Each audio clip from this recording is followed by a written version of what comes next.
ప్రభునందు ప్రియమైన దేవుని సంగమా, ప్రియ యూట్యూబ్ కుటుంబ సభ్యులారా, మొబైల్ కుటుంబ సభ్యులారా, ప్రభువైన యేసు క్రీస్తు నామములో మీకు వందనాలు చెల్లిస్తూ ఉన్నాను.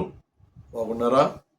దయచేసి మీరు దేవుని మాటలు వింటూ అనేకులకు ప్రోత్సాహకరముగా వాక్యాన్ని ఫార్వర్డ్ చేస్తూ యూట్యూబ్ కుటుంబ సభ్యులను అధికంగా సంఖ్యలో పెంచడానికి మీరు అందరూ తోడ్పడుతున్నందుకు మరొకసారి హృదయపూర్వకమైన వందనాలు చెల్లిస్తూ ఉన్నాను. నిజంగా దేవుని మహాకృపను బట్టి యూట్యూబ్ కుటుంబ సభ్యుల యొక్క విస్తరణ మరి ఎక్కువగా జరుగుతూ ఉంది. దేవుని యొక్క దయలో మీ అందరి ప్రోత్సాహం ద్వారా మరి కొన్ని వేల మంది మరి ఈ యొక్క మొబైల్ పరిచయంలో పాల్గొన్నందుకు, యూట్యూబ్ పరిచయంలో పాల్గొన్నందుకు దేవుడు మిమ్మలను, మీ కుటుంబాలు, మీ బిడ్డలను దేవుడు దీవించి ఆదరించి ఆశీర్వదించును గాక. పిల్లరా, మరి గత కొన్ని దినాల నుండి ఈ నూతన సంవత్సరంలో యోబు భక్తుని యొక్క మాటను జ్ఞాపకం చేసుకుంటున్నాం. కనులతో నిబంధన కలిగి ఉంటేనే ఈ మందిరం అనబడే మన మందిరంలో దేవుడు నివాసం చేస్తాడు. దేవుడు మనలను ఆత్మ సంబంధమైన కట్టడముగా మనల్ని కట్టి మనల్ని బలపరుస్తూ ఉంటాడు.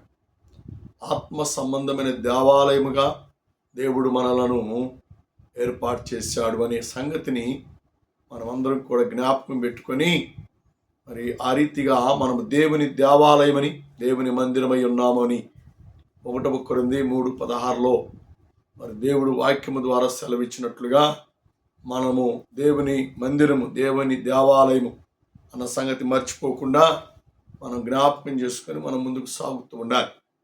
మనము మరి గత వారం రోజుల నుంచి ఈ దేవాలయంలో దేవుని ఆత్మ ఉంది, దేవుడు ఉన్నాడు. అందుకనే చక్కని మాట, ఆకాశ పక్షులకు గూళ్ళున్నాయి, ఎండి నక్కలకు బొరియలు ఉన్నాయి, కానీ మనిషి కుమారుడు తలవాల్చటానికి చోటు లేదు. అంటే ఈ రోజున తండ్రి అనే దేవుడు కుమారుని యేసుక్రీస్తు వారి లోకంలో పంపించింది ఎందుకంటే నీలో నాలో నివాసం చేయాలని. నీవు నేను చోటిస్తే మనలో ఆయన ఉండాలని ఆశపడుతున్నాడు. ఆశపడి మనలను ఆయన దేవాలయముగా దేవుడు నిర్మించాడు. ఆయన దేవాలయముగా మనలను దేవుడు ఏర్పరచుకున్నాడు. ఈ దేవాలయంలో ఆయన ఆత్మను ఉంచుతున్నాడు. దేవునికి స్తోత్రం. ఆయన ఆత్మయున్నాడు గనుక మనము ఆయన కుమారులము, ఆయన కుమార్తెలము ఉన్నాము గనుక ఆయనను మనం ఆత్మతోనూ సత్యముతోనూ మనం ఆరాధించు వారముగా మనం ఉండాలని దేవుని వాక్యము దేవుడు మనకు జ్ఞాపకం చేస్తూ ఉన్నాడు. సహోదరా, సహోదరి, లోకములో ఉన్నవి అన్నీ గతించిపోతాయి, కానీ తండ్రి చిత్తము నెరవేర్చువాడు నిరంతరము నిలిచివాడుగా ఉంటాడు. తండ్రి చిత్తము నెరవేర్చువాడు, తండ్రి యొక్క ఆత్మను కలిగిన వాడు నిరంతరము ఉంటాడు కదా. భూలోకములో శరీర సంబంధమైన మరణం ఉంటుంది, కానీ మనం బ్రతికినంత కాలం ఆత్మ సంబంధమైన వారముగా ఉంటాం. చనిపోయిన తర్వాత మొన్నైనది తిరిగి మొన్నుకు చేరుతుంది. మనలో ఉన్న ఆత్మ, ఇప్పుడు ఉంది చూసారా, ఈ ఆత్మ, ఇదే ఆత్మ దేవుని దగ్గరికి వెళుతుంది. కారణం ఏంటంటే ఈ ఆత్మలో దేవుని ఆత్మ ఉంది. మనము చనిపోయిన తర్వాత మొన్నైనది మొన్నుకు వెళ్ళిన తర్వాత ఆత్మ దయచేసిన దేవుని దగ్గరికి వెళుతుంది.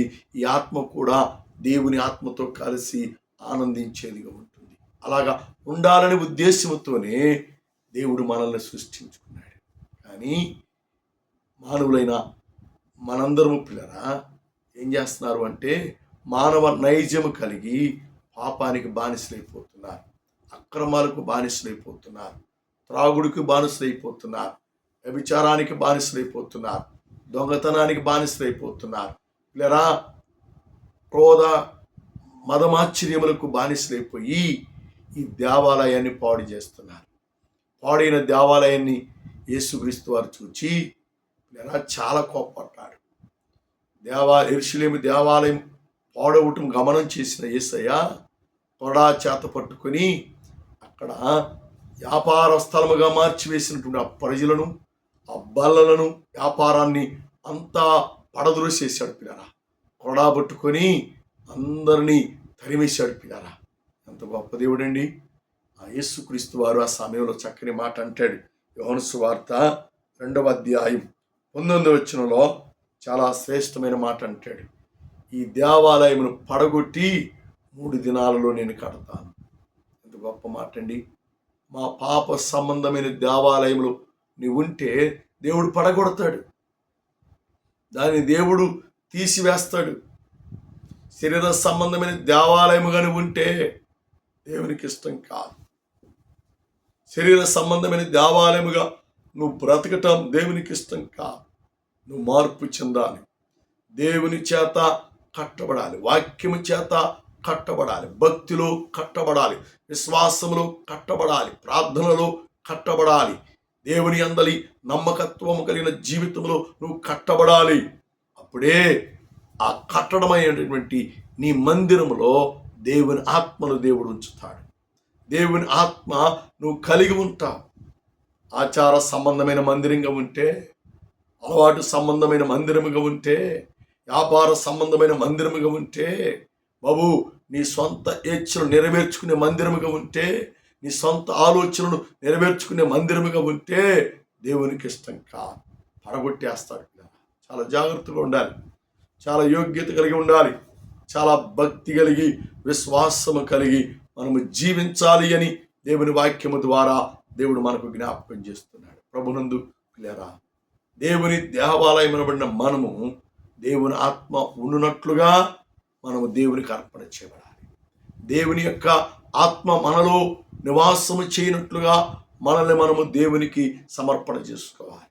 అప్పుడే దేవునికి మనమంటే ప్రేమ, అప్పుడే దేవునికి మనమంటే కనికరము గలవాడిగా ఉంటాడు, దయగలిగిన వాడిగా ఉంటాడు. కృపా సత్యము కలిగిన దేవుడు మనలో నివాసం ఉండి మనలను ఆయన సాక్షులుగా దేవుడు వాడుకుంటాడు. ఆయనకు పనిముట్టుగా మనల్ని వాడుకుంటాడు. ఆయనకు పాత్రలుగా దేవుడు మనల్ని వాడుకుంటాడు. అలా మనం ఉపయోగపడే వారముగా ఉండాలి అంటే నీకు నీవు ఉంటే ఉపయోగపడవు, కానీ దేవుని ఆత్మ నీలో ఉంటే దేవుడు ఉపయోగించుకుంటాడు, దేవుడు వాడుకుంటాడు. దేవుని నామానికి మహిమ ఘనత కలుగును గాక. ఇలా దైవజనుడైనటువంటి ఏలియాను జ్ఞాపకం చేసుకుంటే, దేవుని ఆత్మ అతనిలో ఉంది కాబట్టి అతడు వస్తూ ఉంటాం, అతడు ఆకలితో ఉంటాం. దేవునికి ఇష్టం కాదు కాబట్టి కేరేతు వాగు యొద్ద ఉన్నటువంటి ఏలియాకు కాకోలల ద్వారా ఆహారం పంపించాడు, రొట్టెను మాంసాన్ని పంపించాడు. కారణమేందో తెలుసా?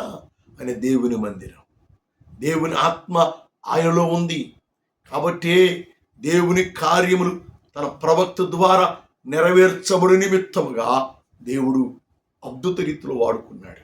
బాబు నువ్వు కూడా దేవుని మందిరం అయి ఉంటే, దేవుని ఆత్మ నీలో ఉంటే నీకేమి తక్కువ దేవుడు చేయడు, ఏమి కొదవ దేవుడు చేయడు, ఏ లోటు దేవుడు నీ దగ్గరికి రానివ్వడు. కారణం ఏంటంటే లోకములో ఉన్న వారందరికంటే నీలో ఉన్న పరిశుద్ధాత్మ దేవుడు గొప్పవాడు. కారణం ఏంటంటే నువ్వు దేవుని ఆత్మను కలిగి ఉన్నావు. నిన్ను చూస్తే అనేకులు సంతోషపడతారు. నువ్వు చేత ప్రార్థన చేసుకుంటే అనేకులు స్వస్థత పొందుతారు.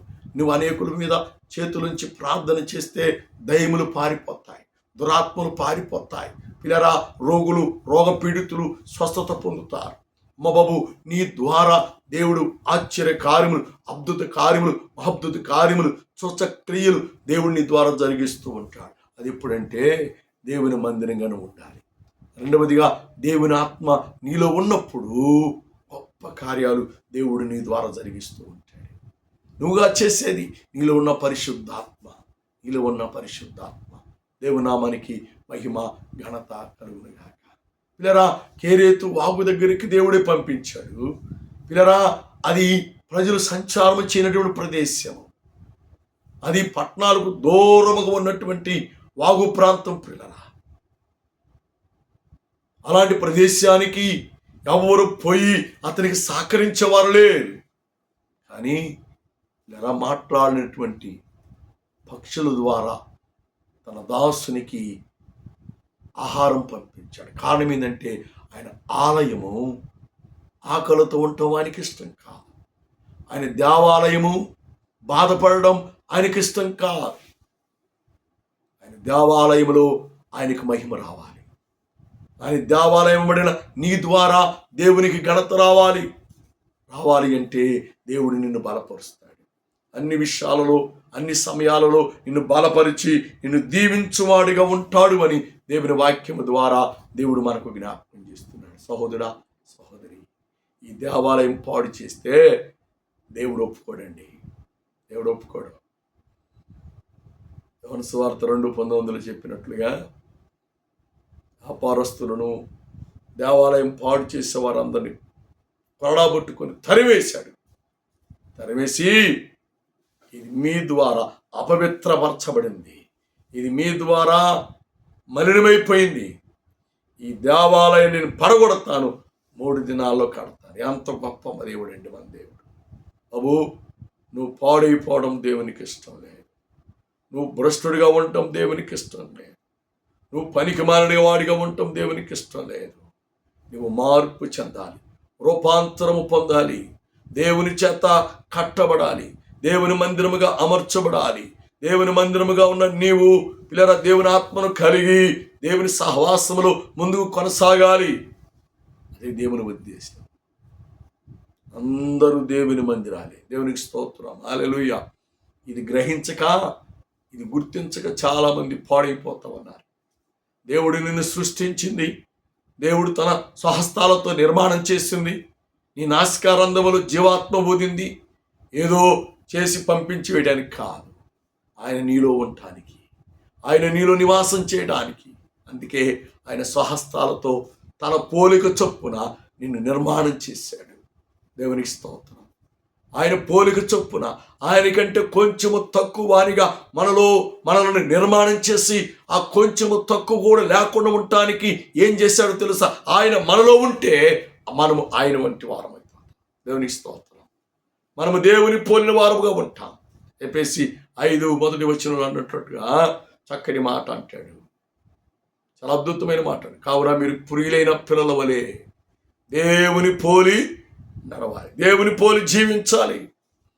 అందుకే మనల్ని దేవుడు సృష్టించిందండి. పనికిమాలిన పనులు చేసుకుంటూ, పాప సంబంధమైన పనులు చేసుకుంటూ, వ్యర్థమైన పనులు చేసుకుంటూ, కాలక్షేపం చేసుకొని ఏదో జీవించినంతకాలం జీవించి చచ్చిపోవడానికి దేవుడు సృష్టించింది. ఎవరు పాపములో నశించుట దేవునికి ఇష్టం కాదు. ఎవరు పాపములో మరణించుట దేవునికి ఇష్టం కాదు. అంతటా అందరూ మారు మనస్సు పొందాలి. అంతటా అందరూ దేవుని మందిరములుగా కట్టబడాలి.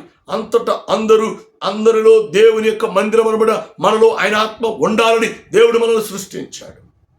కానీ దేవుడు మనలో ఉండకుండా సాతాను మనల్ని గలిబిలి చేస్తా ఉన్నాడు. ఎక్కువ మంది బాప్తిస్మం తీసుకున్నారు కానీ భక్తులు స్థిరంగా నిలబడలేకపోతున్నారు, జారిపోతున్నారు, తప్పిపోతున్నారు. అలా ఉండవద్దు అని ప్రభు పేరట చేతులు జోడించి మనవి చేస్తున్నాడు. నువ్వు నిబంధన చేసుకుని వ్యర్థమైనవి చూడకుండా, ప్రభువా నేను నీ కుమార్తెను, నన్ను నీ మందిరముగా నిర్మాణించే, నీ మందిరముగా అమర్చుకో అని నువ్వు దేవుణ్ణి అడిగితే ఆయన మందిరముగా చేసుకుంటాడు.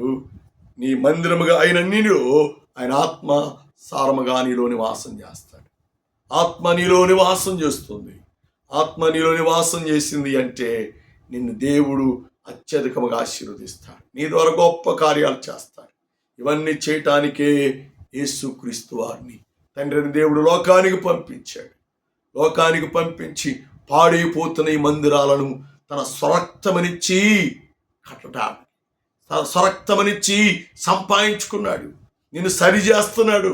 నీ నడతలను సరిచేస్తున్నాడు, నీ మాటలు సరిచేస్తున్నాడు, నీ చూపును సరిచేస్తున్నాడు, నీ వైఖరిని సరిచేస్తున్నాడు, నీ ప్రవర్తన సరిచేస్తున్నాడు, నీ సాక్ష్యాన్ని సరిచేస్తున్నాడు, నీ బ్రతుకునే సరిచేసి ఆయన మందిరాలుగా మార్చటానికి వరకై కుమారుని యేసయ్య లోకములో జన్మించి రక్తమును చిందించాడు. ఆయన రక్తములో నువ్వు కడగబడితే, ఆ రక్తము చేత నువ్వు శుద్ధీకరించబడి పవిత్రము చేయబడితే అందమైన మందిరముగా, ఆత్మ నివాసం చేసే మందిరముగా, శృంగారమైన మందిరముగా దేవుడు నిన్ను సిద్ధపరుస్తాడు అని దేవుని వాక్యము ద్వారా దేవుడు మనకు జ్ఞాపకం చేస్తున్నాడు. కాబట్టి మనల్ని మనం దేవునికి అర్పించుకుందాం. అయ్యా, నువ్వు నా కొరకు ఈ లోకములో జన్మించావు. నేను పాడైపోయిన నన్ను, భ్రష్టుడైన నన్ను బాగు చేయడానికే నీ సగసును స్వరూపాన్ని కోల్పోయి, నీ పంతి నాగల చాలబడి దున్నబడి, నీ తలలో ముళ్ళ కిరీటం పెట్టబడి, నీ చేతుల్లో మేకులు కొట్టబడి, నీ పాదాల్లో మేకులు కొట్టబడి, నీ డొక్కలో బల్లిపోటు పడవబడి నా కొరకు ఎంతగా శ్రమ పొంది నన్ను నీ మందిరముగా సిద్ధపరిచావు. నువ్వెంత గొప్ప దేవుడివై. నీ ఆత్మ నాలో నివాసం చేయడానికి నువ్వు ఇచ్చిన బాధ్యతకే నీకు వందనాలు ప్రభు అని నువ్వు దేవుని దగ్గర నువ్వు చెప్పగలిగితే, దేవుని దగ్గర నువ్వు ప్రార్థించగలిగితే నువ్వే నిజమైన దేవుని మందిరం. దేవుని నీలో నివాసం చేస్తాడు. దేవుడు నిన్ను బహుగా ఆదరించి ఆశీర్వదించు నిమిత్తమై తనకు తాను బలిగా అర్పణగా అర్పించుకున్నాడు. సహోదరా, సహోదరి, ప్రియ తమ్ముడా, ప్రియ అన్న, ప్రియ అక్క, ప్రియ చెల్లి, ప్రియ తండ్రి, ప్రియ తల్లి, చేతులు జోడించి మనం చేస్తున్నాను.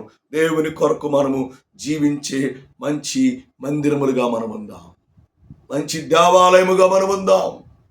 దేవుని ఆత్మ మనలో నివాసము చేయనట్లుగా దేవునికి సమర్పణ చేసుకుందాం. అటు కృప, అటు ఆశీర్వాదాలు మనం పొంది నిత్యరాజ్యాన్ని, పరలోక రాజ్యానికి వారసులు కావాలని ప్రభు పేరట, ప్రభు నామములో మనం చేస్తున్నాం. ప్రార్థన చేద్దాం. కృపామయుడా, ప్రేమికుల మా తండ్రి, ఇంతవరకు మా మధ్య మీరున్నారు, అందుకే నీకు వందనాలు. నీ వాక్యము ద్వారా, నీ మాటల ద్వారా మీరు మాతో మాట్లాడారు, అందుకే నీకు వందనాలు. ఎత్తమైన వాక్యాన్ని నిలకట్టండి, ఫలింపు దయచేయండి. ఇన్నుచున్న వారందరూ ప్రభువా నీ మందిరములుగా అయా కట్టబడాలి, నీ మందిరములుగా సిద్ధపడాలి. వారి మందిరములో ప్రభువా నీ ఆత్మను ఉంచినట్లు మీ కార్యములు జరిగించమని, దీవించమని, బలపరచమని, తోడుగా ఉండమని యేసులో అడుగుచున్నాము తండ్రి. ఆమేన్, ఆమేన్, ఆమేన్. పిల్లరా, మరి సంఘాల కొరకు, పరిచర్య కొరకు ప్రార్థన చేయండి. సంఘాలను, పరిచయం దేవుడు బహుగా దీవించి, ఆదరించి, ఆశీర్వదించినట్లుగా, అనేక నూతన ఆత్మలను దేవుడు నడిపించినట్లుగా, మరి దేవుడు సంఘాలను వృద్ధిలోకి తీసుకువచ్చినట్లుగా, సంఘాలలో దేవుడు ఆశ్చర్యకాలు, మహద్భుత కార్యములు, చోచక్రియలు దేవుడు జరిగించి, దేవుడు మనల్ని బలపరిచి ఆశీర్వదించునుగాక. తండ్రి దయ, కుమారుడి ప్రేమ, పరిశుద్ధాత్మ సహవాస సంబంధం ప్రార్థించిన ప్రతి అంశం మేరకును కూడిన మనందరికీ దేవాని మరుపిడి ప్రతి ఆత్మకును సకల పరిశుద్ధులకును ఆయన రాకడ వరకు తోడి నడిపించి, దీవించి, సంరక్షించి, కాపాడి ఆశీర్వదించునుగాక. ఆమేన్, ఆమేన్.